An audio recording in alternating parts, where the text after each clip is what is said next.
শরীর ধ্বংসকারী বদ অভ্যাসগুলো আজই বাদ দিন। নাম্বার 1, প্রস্রাব চেপে রাখবেন না। যারা প্রস্রাব চেপে রাখে তাদের নানাবিধ সমস্যা হয়, এমনকি এই প্রস্রাব চেপে রাখার কারণে কিডনিতে পাথর পর্যন্ত হয়। নাম্বার 2, হালকা ও অগভীর শ্বাস নেবেন না।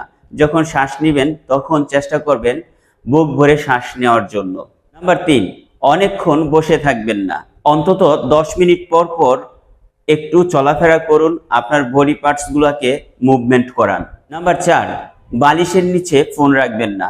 বালিশের নিচে ফোন রাখলে আপনার বিভিন্ন ধরনের রোগের সৃষ্টি হতে পারে, এমনকি ক্যান্সার পর্যন্ত হতে পারে। তাছাড়া ব্রেন টিউমার হওয়ারও সম্ভাবনা থাকে।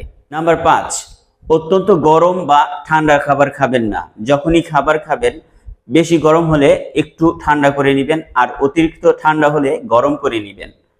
এই কাজগুলো থেকে যদি বিরত থাকেন তাহলে আপনার শরীর কখনোই ধ্বংস হবে না, শরীর নষ্ট হবে না।